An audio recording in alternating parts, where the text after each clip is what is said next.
Hello, welcome to our channel. మేము మీ కేకే sisters official అండి. మా ఛానల్ ఎవరైనా ఫస్ట్ టైం చూస్తున్నట్టయితే సబ్స్క్రైబ్ చేయడం మాత్రం మర్చిపోకండి. మా వీడియోస్ మీకు నచ్చినట్లయితే లాస్ట్లో లైక్ అనేది షేర్ అనేది కూడా చేయండి. ఈరోజు వచ్చేసి మా ఫస్ట్ ఫుల్ వ్లాగ్ అయితే అప్లోడ్ చేస్తున్నామండి. స్టార్టింగ్ కుకింగ్ వీడియోతో అయితే స్టార్ట్ చేస్తున్నాము. మీ రెస్పాన్స్ ఎలా ఉంటుందనేది మేము కూడా చూడాలి కదా. ఈరోజు వచ్చేసి టమాటా నిల్వ పచ్చడి అయితే చేస్తున్నామండి. ఒక 1 మంత్కి వచ్చేలాగా అట్లా 2 వీక్స్ అలా ఉండేలా నిల్వ ఉండేలా చేస్తున్నామండి. స్టార్టింగ్ వచ్చేసి మనం టమాటాలు అనేది బాగా వాష్ చేసుకోవాలండి. ఇట్లా పెద్ద కడాయి పెట్టుకోవాలి. దాంట్లో ఆయిల్ వేసుకొని ఆయిల్ హీట్ అయ్యేదాకా వెయిట్ చేసి అప్పుడు అందులో టమాటాలు అయితే వేసుకోవాలి. వాటిని ఇట్లా వాటర్ వచ్చేలా బాయిల్ చేసుకుంటూనే ఉండాలి. మధ్య మధ్యలో కలుపుకుంటూ మూత పెట్టుకుంటూ ఉండాలి. అప్పుడే బాగా బాయిల్ అవుతాయండి.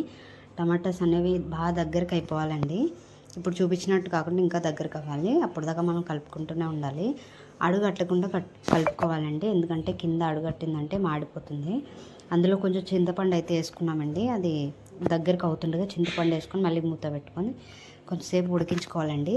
మళ్ళీ తీసి కలుపుకుంటూ అందులో కారం వేసుకోవాలండి. 3 టేబుల్ స్పూన్స్ కానీ 2 టేబుల్ స్పూన్స్ కానీ వేసుకోండి. మీ కారానికి సరిపడేటట్టు వేసుకోండి.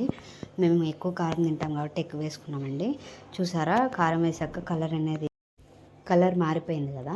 ఇప్పుడు ఇందులో ఇంకా మనం వేసుకోవాల్సింది సాల్ట్ వేసుకోవాలండి. సాల్ట్ మన టేస్ట్కి సరిపోయేటట్టు వేసుకోండి. ఇది అన్నంలోకి చాలా బాగుంటుందండి. అన్నం కానీ దోశలో కానీ చాలా టేస్టీగా ఉంటుంది. అది ఇంకా ఉడికేలోపు మనం ఇట్లా గార్లిక్ అయితే పీల్ చేసుకొని పెట్టుకోవాలండి. పక్కన గార్లిక్ పీల్ చేసి పెట్టుకుంటే అందులో ఉడికిన తర్వాత మనం అందులో వేసుకోవడానికి ఉంటుంది. ఇందులో మనం ఇప్పుడే సాల్ట్ అయితే యాడ్ చేసాం కదండి. తర్వాత ఆయిల్ అనేది యాడ్ చేయాలండి. 3 టేబుల్ స్పూన్స్ వేసుకోవాలి. ఎందుకంటే అవి నిల్వ ఉండాలి కదా పచ్చడి, అందుకని చెప్పేసి ఆయిల్ అయితే ఎక్కువ వేసుకోవాలి. ఇంకా దీన్ని మనం కొంచెం సేపు మూత పెట్టి అయితే బాయిల్ చేసుకోవాలి. అప్పుడే టేస్ట్ అనేది బాగా వస్తుందండి. టమాటా పచ్చిగా ఉన్నప్పుడు మనం ఇవన్నీ వేసుకున్నామంటే టేస్ట్ అనేది పోతుంది. టమాటా అనేది బాగా దగ్గరికి అయిన తర్వాతనే వేసుకోవాలి. ఇప్పుడు మనం ఇందులో గార్లిక్ అనేది యాడ్ చేస్తున్నామండి. అది యాడ్ చేసిన తర్వాత బాగా మిక్స్ చేసుకోవాలి. మిక్స్ చేసుకున్న తర్వాత కొద్దిసేపు మూత అయితే పెట్టుకోవాలి. దాని టేస్ట్ కూడా దానికి వెళ్ళాలంటే మనం సిమ్లో పెట్టుకోవాలి మంట అండి. ఇది సిమ్లోనే చేయాలి పికిల్ మొత్తము.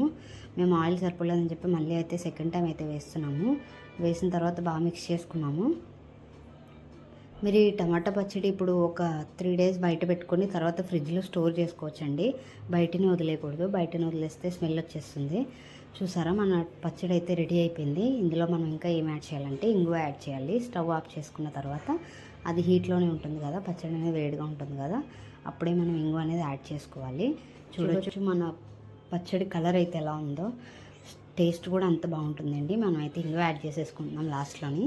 This is our full vlog అండి. మా వీడియోస్ మీకు నచ్చినట్లయితే లైక్ చేసి సబ్స్క్రైబ్ చేయండి. Bye bye.